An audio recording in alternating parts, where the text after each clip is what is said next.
హరి ఓం. ఓం గణానాం త్వా గణపతిగుం హవామహే కవిం కవీనాముపమశ్రవస్తమం జ్యేష్ఠరాజం బ్రహ్మణాం బ్రహ్మణస్పత ఆనశృణ్వన్నోతిభిస్సీదసాదనం. ఓం శ్రీ మహాగణాధిపతయే నమః. ప్రణో దేవీ సరస్వతి వాజేభిర్వాజినీవతి ధీనామవిత్రియవతు వాగ్దేవ్యై నమః. హరి ఓం. మాతృదేవో భవ, పితృదేవో భవ, ఆచార్యదేవో భవ, అతిథిదేవో భవ.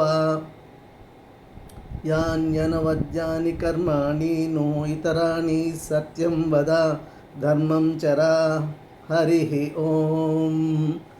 ఓం నమః శ్రీ శంకర భగవత్పాద జగద్గురువే నమః. ఓం నమో భగవతే రామానుజాయై నమః. అభ్రమం భంగరహితం అజడం విమలం సదానందతీర్థం అతులం భజే తాపత్రయాపహం. వాదిరాజగురూన్ వందే హయగ్రీవపదాశ్రయాన్. వాదిరాజకేసరినే నమః. పూజ్యాయ రాఘవేంద్రాయ సత్యధర్మరతాయ చ భజతాం కల్పవృక్షాయ నమతాం కామధేనువే. ఓం నమః శ్రీ వేదవ్యాస భగవానే నమః. హరి ఓం. Srirama. Dear friends, today we will discuss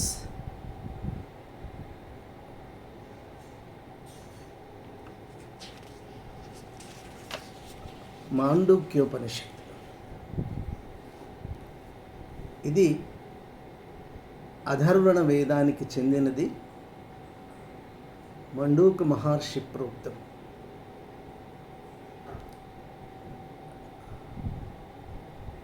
మన ఉపనిషత్తుల సంఖ్య 108. అంటే what are available to us today are 100 are supposed to be 108 or even more a little. కానీ ఈ ఉపనిషత్తుల్లో దశోపనిషత్తులు,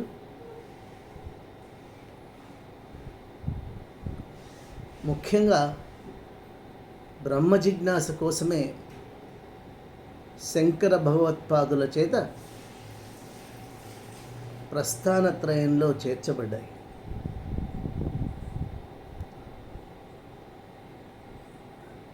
ఈ దశోపనిషత్తుల సారము ఈ ఉపనిషత్తు అని చెప్పుకోవచ్చు. ఎందుకంటే ఈ మాండూక్యోపనిషత్తు అన్ని ఉపనిషత్తులకు తలమానికమైనటువంటిది. దీనిలో ఇది సైజులో చాలా చిన్నది. దీనిలో 12 ఖండికలు మాత్రమే ఉన్నాయి. కానీ దీని మీద గౌడపాదుల వారు కారికను రాశారు. అండ్ ఆ కారికలో 215 శ్లోకాలు ఉన్నాయి. అది 4 ప్రకరణాలుగా ఉంది. దీని గురించి మనం విస్తారంగా ఇంతకుముందు చర్చించుకున్నాం.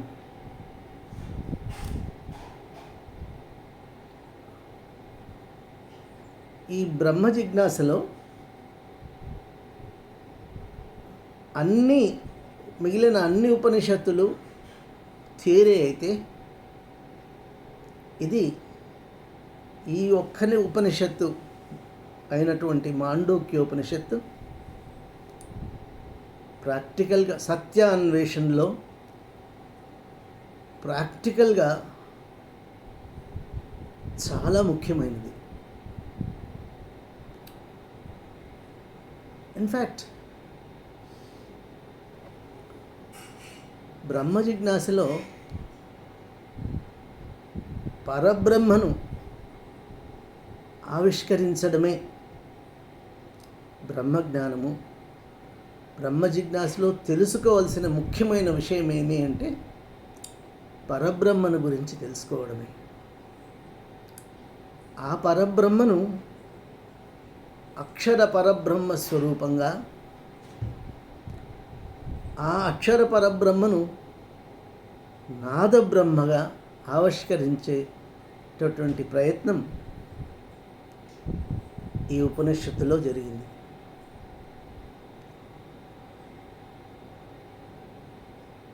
ఈ ఉపనిషత్తు ఇట్ స్పీక్స్ ఆఫ్ చైతన్య స్వరూపమైన ఆత్మ మనలో ఎన్ని విధాలుగా ఉంటుంది అనేది, అండ్ ఎప్పుడు మనము పరమాత్మకు చేరువవుతాము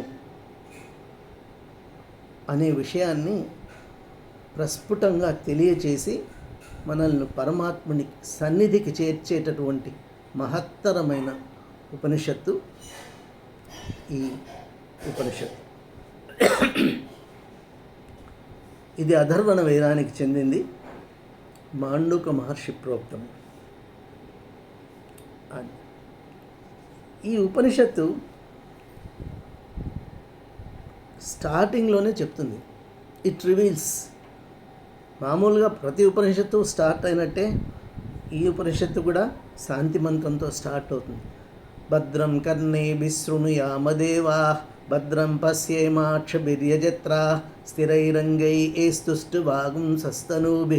యసేమ దేవహితం యదాయుః స్వస్తి న ఇంద్రో వృద్ధశ్రవా స్వస్తి నః పూషా విశ్వవేదాః స్వస్తి నస్తార్క్ష్యో అరిష్టనేమిః స్వస్తి నో బృహస్పతిర్దధాతు. ఓం శాంతి శాంతి శాంతి. అన్ని వేదాంతాలు ఉపనిషత్తులు శాంతి మంత్రంతోనే స్టార్ట్ అవుతాయి. అండ్ మొట్టమొదటి మంత్రంలోనే ఈ ఉపనిషత్తు ఓంకార స్వరూపమైనటువంటి అక్షరపర బ్రహ్మను ఆవిష్కరించే ప్రయత్నం చేస్తుంది. క్షరము అక్షరము నాశనము లేనటువంటిది అక్షరము. క్షరము అంటే నాశనమయ్యేటటువంటి స్వభావం కలిగినది. ఈ దేహము క్షరం, ఆత్మ అక్షరం. సో ఆ ఆత్మదర్శనాన్ని చేసుకునే ప్రయత్నమే ఈ మాండూక్యోపనిషత్తు. అది నాదం ద్వారా, నాదబ్రహ్మమైనటువంటి ఓంకారం ద్వారా అక్షరపర బ్రహ్మ ఆవిష్కరణమే ఈ ఉపనిషత్తు. మొట్టమొదటి శ్లోకమే క్లియర్గా చెప్తుంది, ఓం ఇచ్చేతదక్షరమిదగం సర్వం తస్యోపవ్యాఖ్యానం భూతం భవిత భవిష్యతి భవిష్యతి సర్వమోంకార ఏవ యచ్చన్యత్రికాలాతీతం తదప్యోంకార ఏవ. ఎంత క్లియర్గా చెప్తుంది చూడండి. ఓం ఇచ్చేతదక్షరమిదగం సర్వం తస్యోపవ్యాఖ్యానం భూతం భవిత భవిష్యతి సర్వమోంకార ఏవ యచ్చన్యత్రికాలాతీతం తదప్యోంకార ఏవ. అంటే ఈ జగత్తు సర్వము ఓంకారమే. ఓంకార స్వరూపమైన అక్షర బ్రహ్మ స్వరూపమే ఈ జగత్తంతా వ్యాపించి ఉంది. భూత భవిష్యత్ వర్తమాన కాలాల్లో ఎల్లప్పుడూ ఉండేది ఈ ఓంకారమే. ఓంకారం అంటే ఆత్మస్వరూపం. ఈ ఆత్మను మనము that cannot be destroyed, it always exist. దేహము క్షరం, దేహము ఉండదు, కానీ ఆత్మ మాత్రం ఎప్పుడూ నిలిచి ఉంటుంది. త్రికాలాలలోనూ త్రికాలాలకు అతీతమైనది ఆత్మ మాత్రమే. ఈ ఆత్మ ఎల్లప్పటికీ జగత్తులో ఉంటుంది. ఈ ఆత్మకు ప్రతిరూపమే నాద బ్రహ్మ. సో నాదం ద్వారా బ్రహ్మస్వరూపాన్ని ఆవిష్కృతం చేయడమే ఈ ఓంకారం యొక్క ముఖ్య ఉద్దేశం.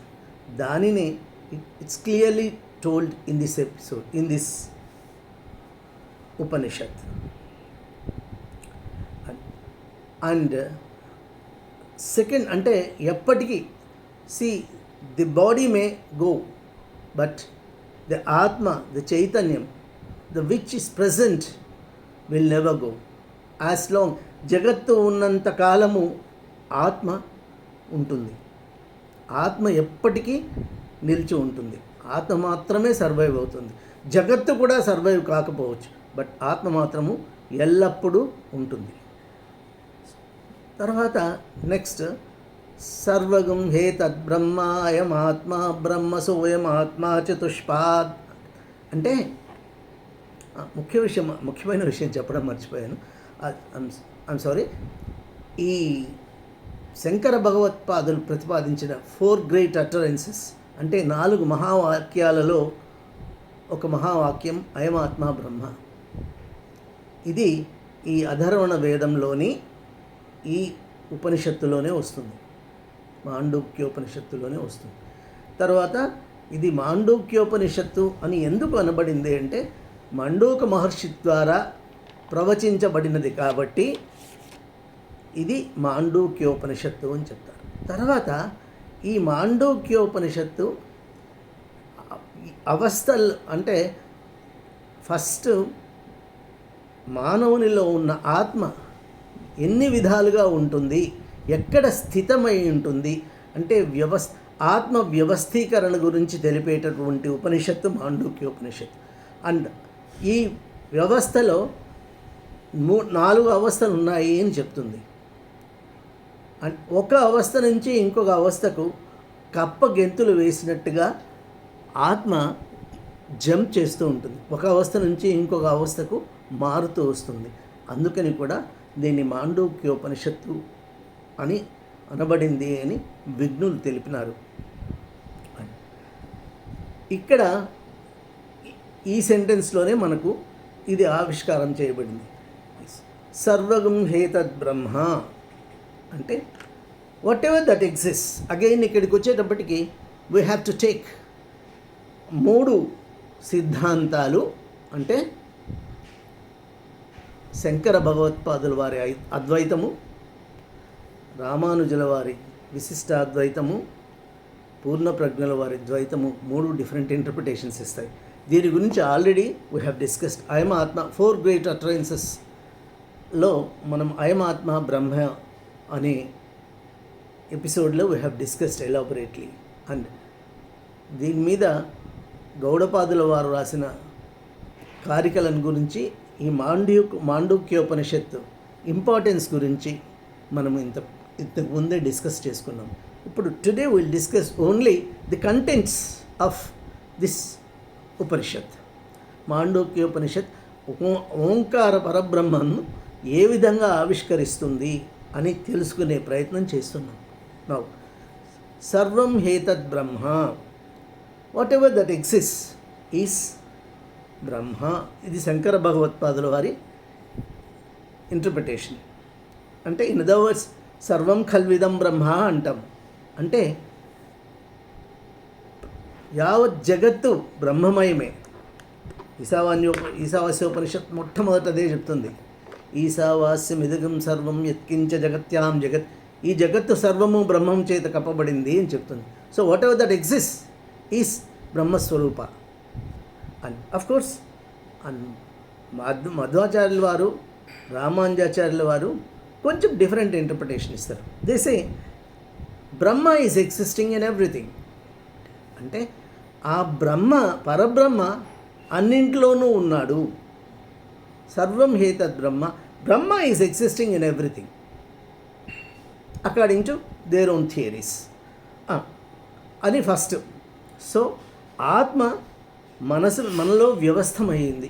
ఈ వ్యవస్థ మనలో స్థితమైన ఆత్మ ఏ విధంగా వ్యవస్థీకరించబడింది అంటే అయం ఆత్మ బ్రహ్మ సోయమాత్మ చతుష్పాత్.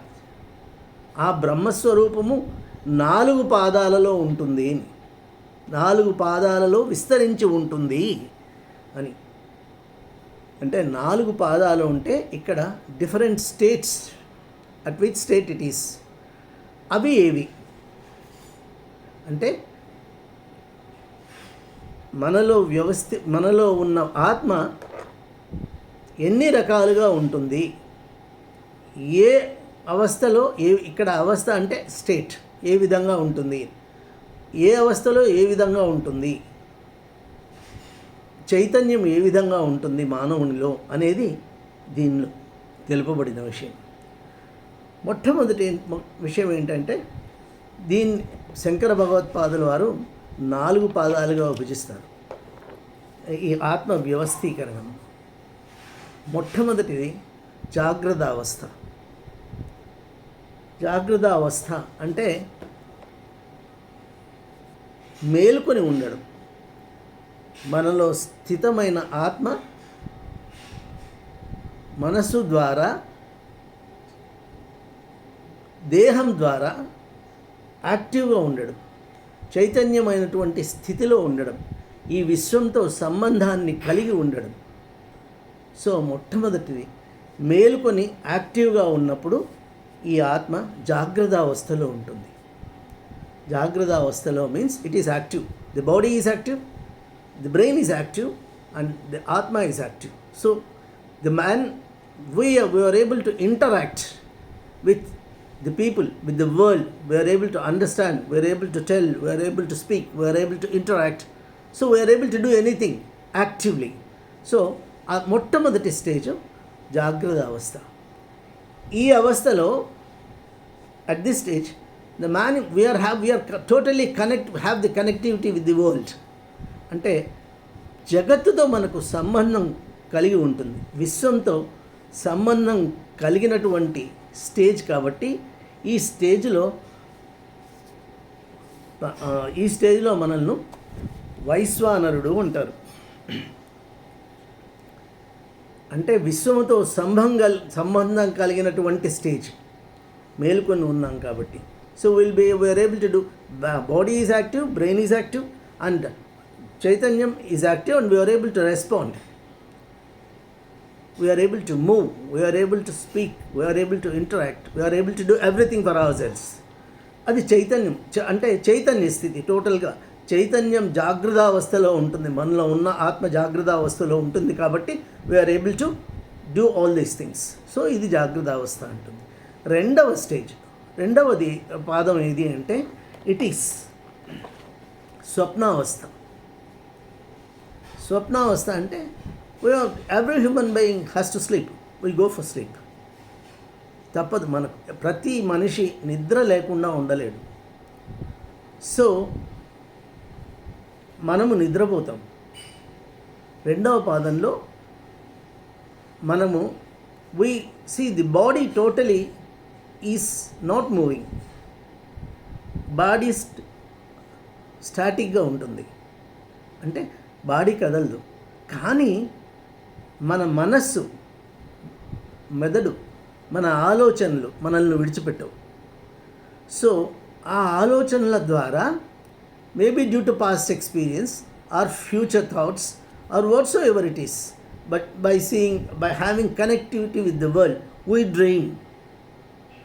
స్వప్నావస్థలో మనం దో బాడీ యాక్టివ్గా ఉండకపోయినా బ్రెయిన్ మాత్రం యాక్టివ్గానే ఉంటుంది, మనస్సు యాక్టివ్గా ఉంటుంది. దాని మూలన we'll come across so many things. We'll see physically, we see, we speak, everything happens in స్వప్నావస్థ.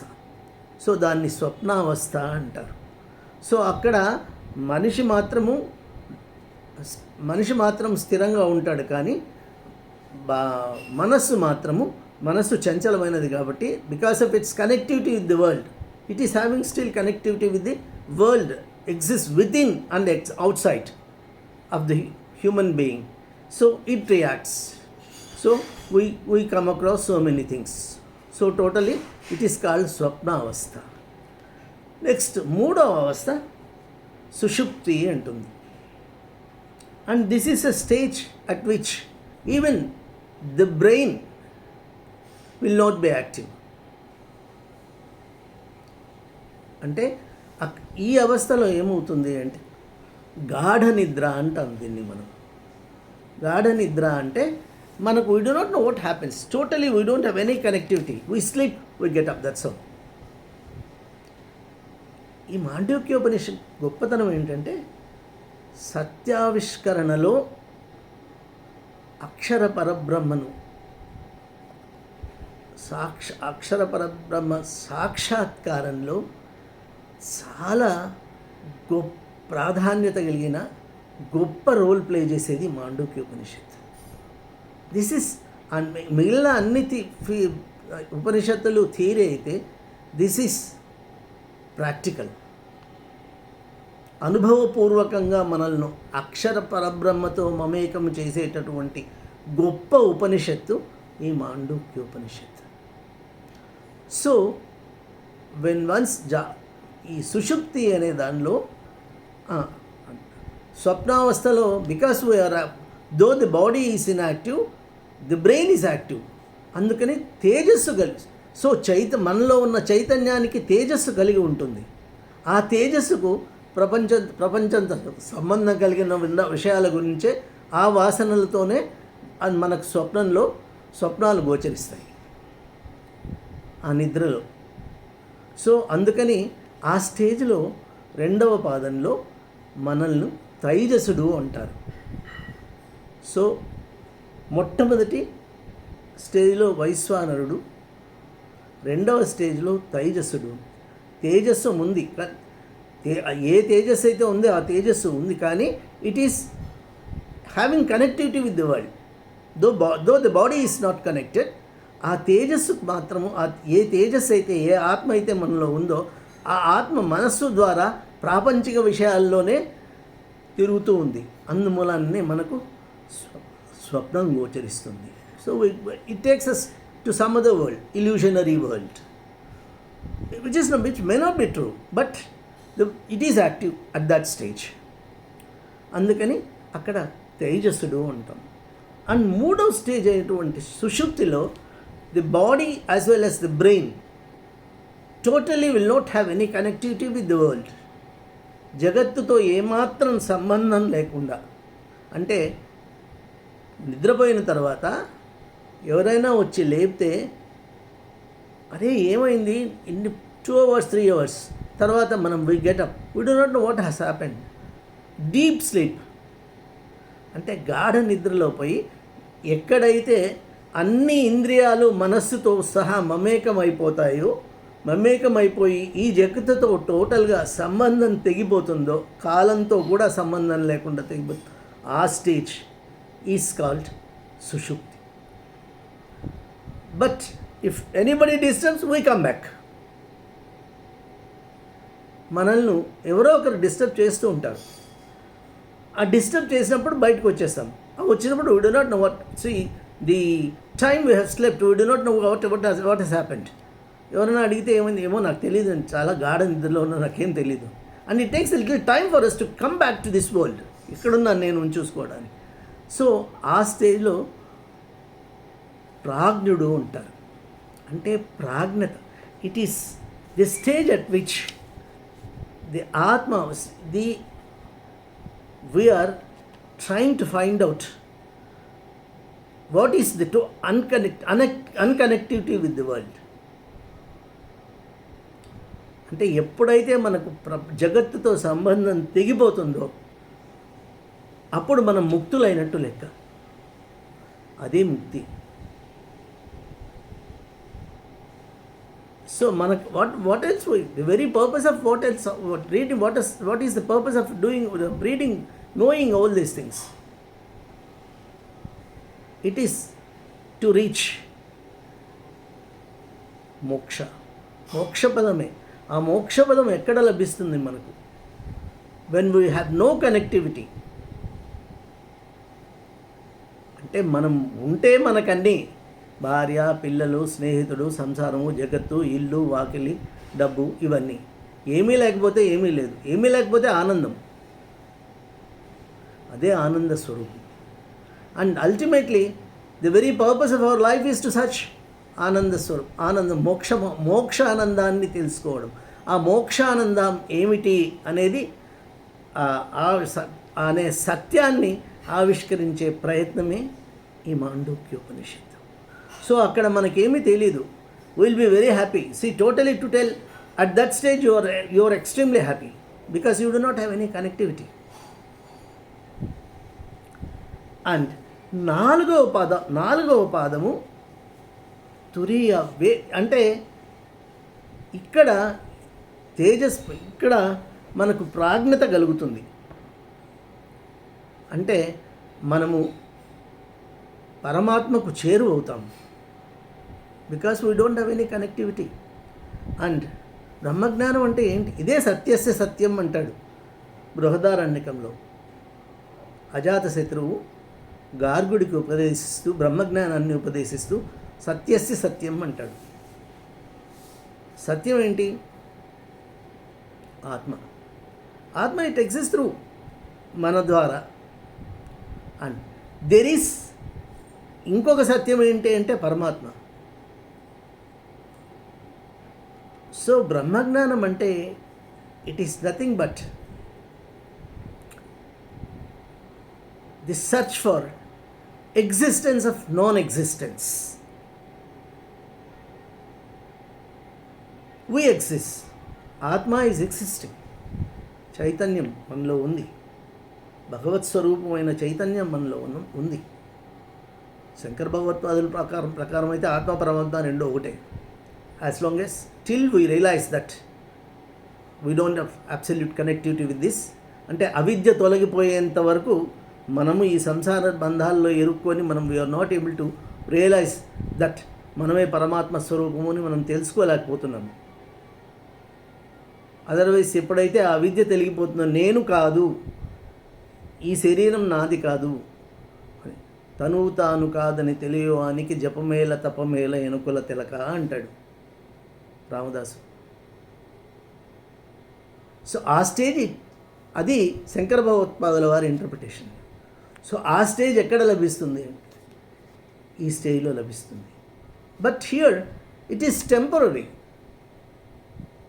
అంటే మనల్ని ఎవరైనా డిస్టర్బ్ చేస్తే will come back to this world again. We're getting back to this world again. Same నేను, నా సంసారము, నా పిల్లలు, everything, ఇది కనెక్టివిటీ.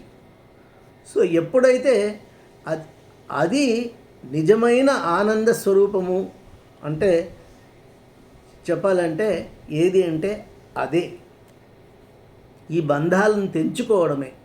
బంధాలను తెంచుకొని ఆత్మస్వరూపాన్ని గుర్తించి భగవంతునిలో మమేకం కావడమే ముక్తి, మోక్షం, జీవన్ముక్తి, మోక్షం. సో మోక్షం అంటే జన్మరాహిత్యమైన ముక్తి అని చెప్పుకోవచ్చు. ఎందుకంటే కృష్ణ పరమాత్ముడు చెప్పినట్టు ప్రతి మనిషికి మృత్యువు తప్పదు, మరణించిన వాడికి మృత్యువు తప్పదు అని. మరి జన్మించిన వాడికి మరణం తప్పదు, మరణించిన వాడికి మృత్యువు తప్పదు, మరణించిన వాడికి జన్మ తప్పదు అని చెప్తారు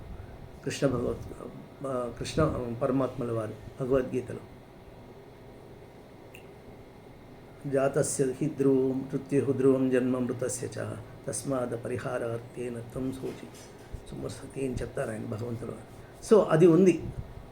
అది లేకుండా మనకు జన్మరాహిత్యమైన ముక్తిని తెలియజేసేది ఈ అక్షర పరబ్రహ్మ ఆవిష్కరణమైన మాండూక్యోపనిషత్తు. కానీ ఈ స్టేజ్లో కూడా విల్ కమ్ బ్యాక్. ఎవరైనా వచ్చి డిస్టర్బ్ చేస్తే we lose again. That unconnectivity will be lost. Again we'll come to the connectivity. We come back to this world. And వీటన్నిటి మీద ఇంకొకటి ఉంది అంటారు శంకర భగవత్పాదులు. అది తురీయ అవస్థ అని. ఆ తురీయ అవస్థ ఏది అంటే ఆ అవస్థలో మనకు టోటల్గా డిస్కనెక్టివిటీ. అదే పరమానందవ్యం. పరమానంద వ్యవస్థ.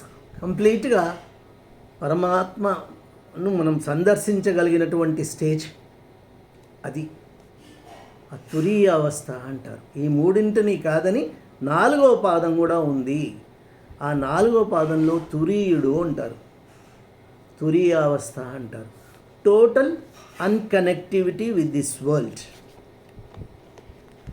అంటే అసలు ఎటువంటి ఇది, ఇన్ఫ్యాక్ట్ ఒక రకంగా చెప్పాలంటే ఈ మాండూక్యోపనిషత్తు శంకర భగవత్పాదుల వారి నిర్వాణ షట్కమే. శివోహం శివోహం అంతే. అంటే అన్ని కనెక్టివిటీ పోయి మమేకత్వం, భగవంతునితో మమేకత్వం. అండ్ అఫ్కోర్స్ దీన్ని విశిష్టాద్వైతము ద్వైతము ఒప్పుకోవు కాబట్టి ఆ స్టేజ్లో విశిష్టాద్వైతం అయితే పరమాత్మ సాలోక్యం, అంటే పరమాత్మ స్వరూపం, పరమాత్ముడి దగ్గరికి చేరువై పరమాత్ముడు ఎక్కడ ఉన్నాడో అక్కడికి చేరుకుంటాను అని చెప్తుంది. ద్వైతం అయితే సామీప్యం వరకే చెప్తుంది, అంటే పరమాత్ముని సమీపానికి చేరగలుగుతాం మనము అని చెప్తుంది ద్వైతం. ఆ స్టేజ్ ఈ తురీయ అవస్థలోనే వస్తుంది.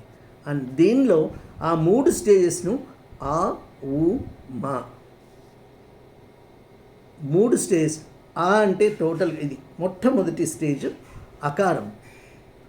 అకారము, ఉకారము, మకారము వీటి సమ్మిళితమే ఓంకారం. ఆ అకారం ఏది అంటే ఆ ఓంకారమే తురీయం. ఇది చెప్పబడింది. Final conclusion can be given like this. తురీయం అకారము. అకారం అంటే జాగ్రత్త అవస్థ, ఉకారం స్వప్నావస్థ, అండ్ మకారం ఇట్ ఈస్ సుషుప్తి. ఈ మూడింటి సమ్మేళనమే. ఈ మూడింటిని దాటిన తర్వాత 3 కలిస్తే ఎక్కడైతే టోటల్గా కనెక్టివిటీ పోతుందో we get the stage at which we are totally not have any connection with anything in the world. ఆ స్టేజ్లో మనకు అక్షర పరబ్రహ్మ దర్శనమవుతుంది. ఆ స్టేజ్లోనే ఉండిపోవడము తురీయ అవస్థ. అండ్ ఇది సామాన్యులకు సాధ్యమయ్యే కార్యం కాదు, కానీ సాధనాత్ సాధ్యతే సాధ్యం అంటారు. ఈ సాధనతో తురీయావస్థను కూడా పొందగలగవచ్చు అని మహామహులు శంకర భగవత్పాదులు, ఆ తర్వాత రమణ మహర్షుల వారు, రామకృష్ణ పరమహంస,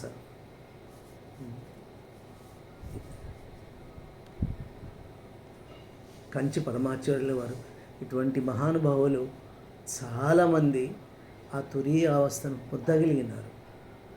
పొందగలిగి అండ్ వాళ్ళ ఆ అవస్థలో వాళ్ళ అనుభవాలను కూడా మనతో షేర్ చేసుకున్నారు. సో ఆ తురీయ అవస్థనే ఈ ఓంకార స్వరూపం, అక్షర పరబ్రహ్మ ఆవిష్కరణ, ఆ ఊమ. అండ్ ఎప్పుడు దీనిని ఈ ఆ ఊమాల కలయికనే ఓంకారం. And modern gurus have done so many experiments nowadays.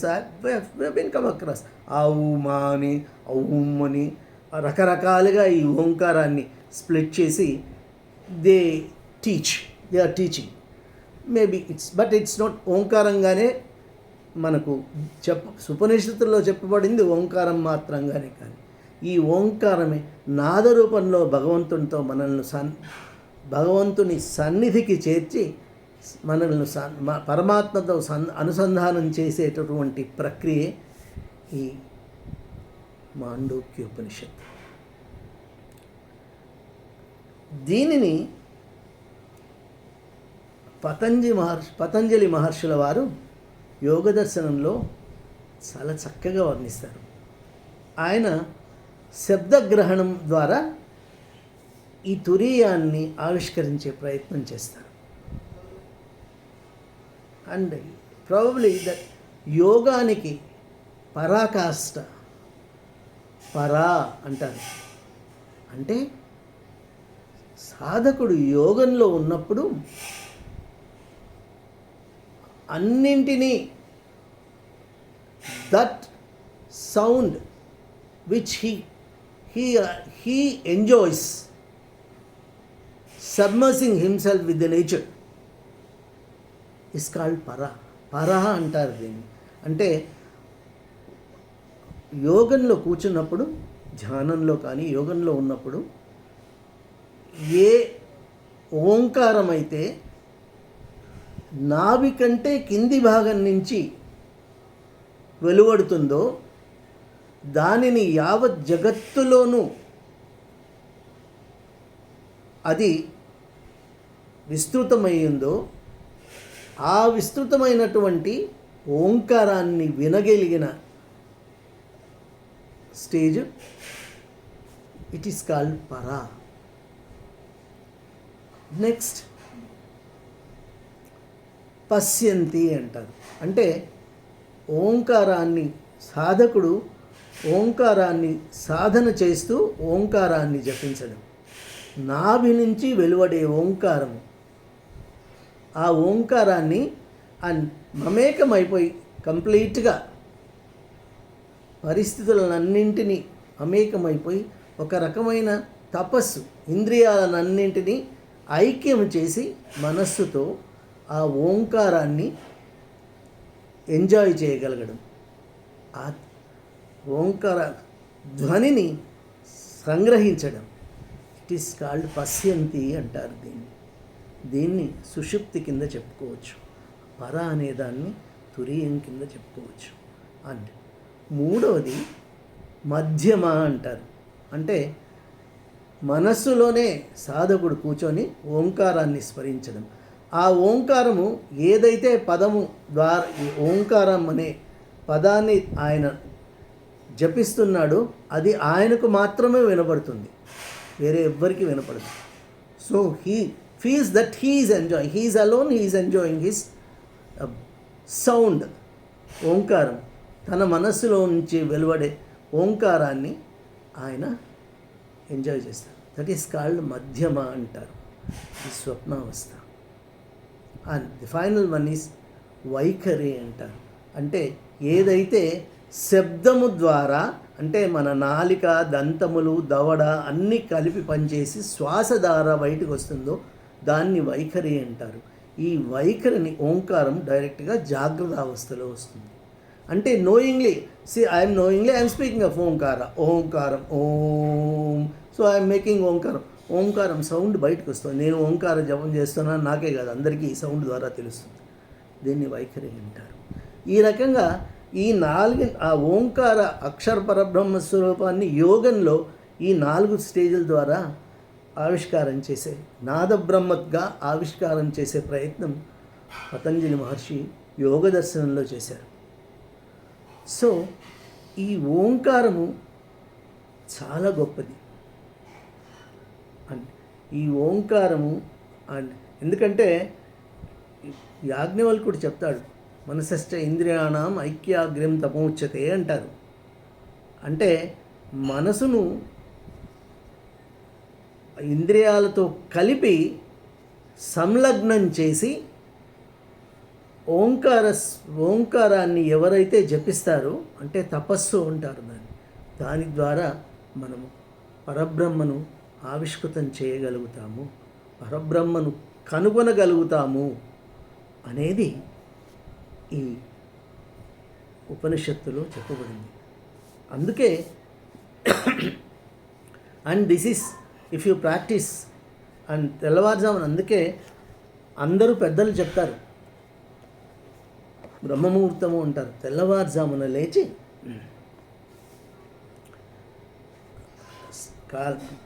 కాలకృత్యాలు తీర్చుకొని స్నానపానాదులు వీలైతే చేసి ధ్యానంలో, దాన్నే యోగా అంటారు. Modern word is being used as yoga.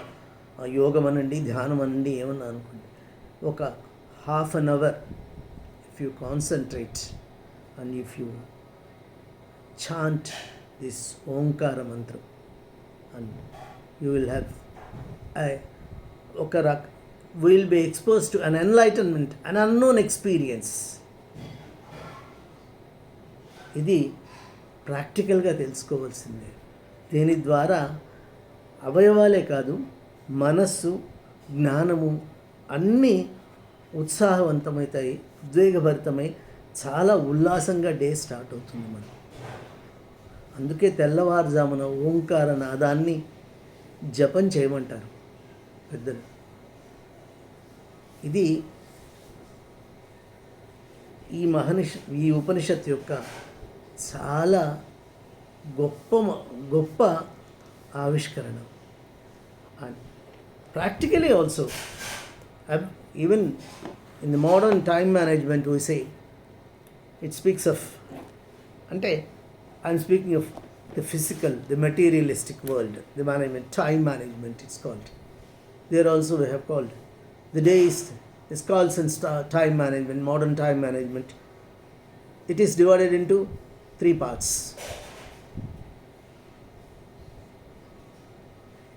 Fit hours, hit hours, rest hours. It's called 3 stages ఉంది అంటుంది మోడర్న్ టైం మేనేజ్మెంట్. ఏమంటే 8 గంటలు fit hours. We make our cells fit. We get up, we do exercise, we take our breakfast, so we relax, and then we start working. Then we go start. First few hours will be at peak. Performance will be at peak. The brain will be the sharper, and we actively participate. And slowly we get koncham manam. See, slowly we get tired. And naturally at a stage we retire from work. We say we call a day, and again we come back. You take rest, have your food, and again go to bed. And those are called the sleep hours. It's called rest hours. So hit hours, fit hours, you make your body fit. Hit hours, you work, and maximum out yield will be there when your brain is active. So